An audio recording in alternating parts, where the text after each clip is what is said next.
हमें कायरता सिखाई गई, कायरता बताई गई।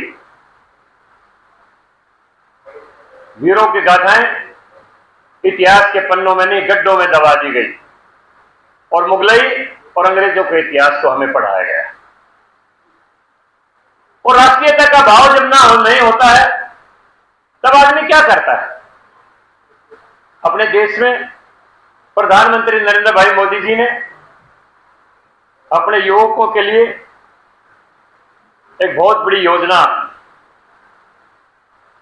सेना के अंदर वीरों के रूप में उनको वीरता का भाव पैदा करने के लिए एक योजना चलाई। और उसके विरोध में हमारे ही नौजवानों ने कितनी ट्रेनें फूंक दी, कितनी बसों को आग लगा दी, कितनी सरकारी बिल्डिंगें फूंक दी। इसका मतलब क्या है? उनकी शिक्षा के अंदर कोई न कोई कमी थी। उनकी शिक्षा के अंदर राष्ट्रीयता का भाव नहीं था। अगर राष्ट्रीयता का भाव होता तो फिर वो अपने देश की संपत्ति को सवाल नहीं करते। और आज पुलवामा हमले के बाद पूरा देश महसूस कर रहा है कि जो देश के युवकों को जो ट्रेनिंग नरेंद्र भाई मोदी जी देना चाहते हैं, अगर वहां पर हमारे पिलग्रिम्स, वहां पर हमारे यात्री अगर वो ट्रेनिंग पास किए हुए होते तो 3 उग्रवादी 26 आदमियों को नहीं मार सकते। जिसके हाथ में जो कुछ भी आता, चाहे लाठी, चाहे डंडा, चाहे कुछ भी, और वो चारों तरफ से लेकर उनकी तरफ दौड़ते, तो दावा करता हूं 5 या 6 कैजुअल्टी हो सकती थी। वो तीनों वो भी मारे जाते। लेकिन हाथ जोड़ने से कोई छोड़ता नहीं। हमारे आदमी वहां पर हाथ जोड़ के मारे गए। जो व्यक्ति मारने के लिए आए हैं, जिनके अंदर दया का भाव नहीं है, हाथ जोड़ने से कैसे माफ कर दें? उनका तो अहिल्याबाई की तरह प्रतिकार करना होगा। और अगर वहां पर जो हमारी वीरांगनाएं बहन थी, जिनकी मांग का सिंदूर छीन लिया गया, अगर उन्होंने अहिल्याबाई का इतिहास पढ़ा होता तो उनके सामने उनके पति को कोई निरपराध इस तरह से गोली नहीं मार सकता था, चाहे वो भी शहीद हो जाती। वीरांगना का भाव नहीं था,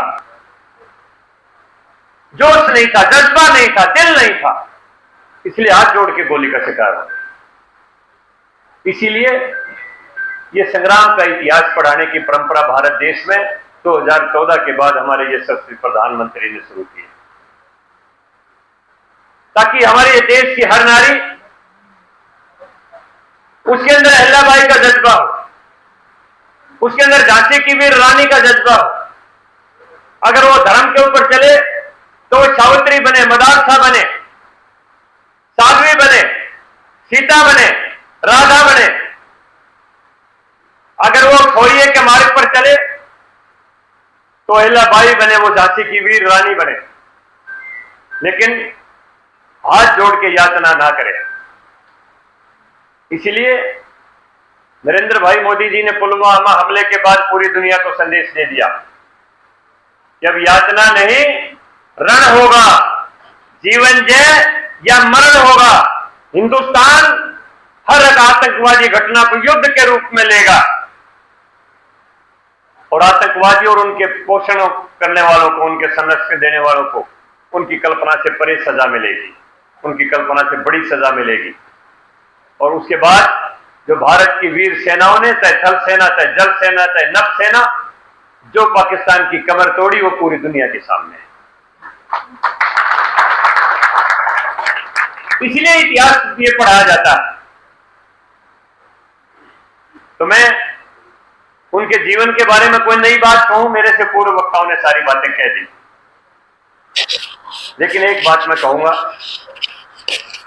जो आज के संदर्भ में है।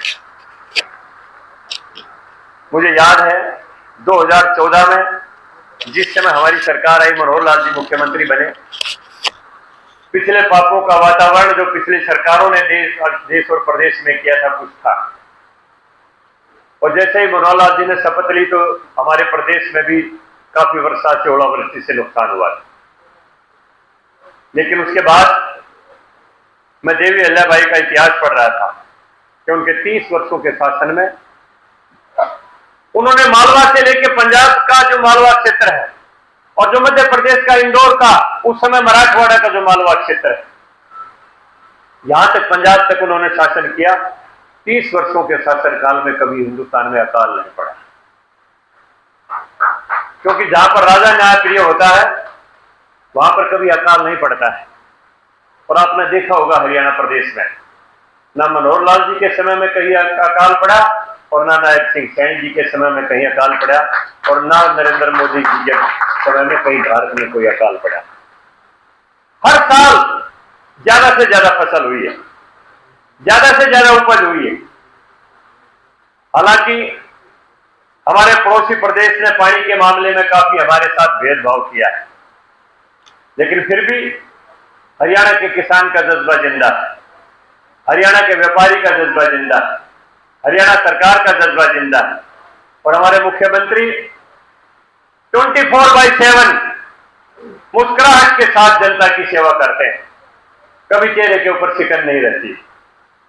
और हमारा देश का नेतृत्व इतना कुशल नेतृत्व है कि चाहे वो विदेश नीति का मामला हो, चाहे स्वदेश नीति का मामला हो, चाहे देश में पैदावार का मामला हो, चाहे देश में उत्पादन का मामला हो, दिखा दिया नरेंद्र भाई मोदी जी ने कि हिंदुस्तान के अंदर बना हुआ हथियार जर्मनी से, फ्रांस से, रूस से, इंग्लैंड से कहीं ज्यादा मार खाता रखता है। और हमारी ब्रह्मोस मिसाइल ने जो 9 टारगेट तय किए, 9 के 9 टारगेट के ऊपर ठीक उसके ऊपर अटैक किया और एक भी मिसाइल को पाकिस्तान का कोई सिस्टम इंटरसेप्ट नहीं कर सका। जबकि उन्होंने जितने भी हमारे अब खबरें आती हैं कि स्वर्ण मंदिर के ऊपर अटैक करने की पाकिस्तान की योजना थी, नजदीक के शहरों के ऊपर अटैक करने की पाकिस्तान की योजना थी, लेकिन भारत के रक्षा क्षेत्र में जितना भी वायुमंडल के अंदर हमारा रक्षा का सिस्टम था, उसने एक एक हथियार को इंटरसेप्ट करके उनके ड्रोनों को, उनकी मिसाइलों को वहीं पर आसमान में नष्ट कर दिया। एक पैसे का नुकसान हिंदुस्तान की धरती के ऊपर पाकिस्तान की हिम्मत नहीं हो सकी।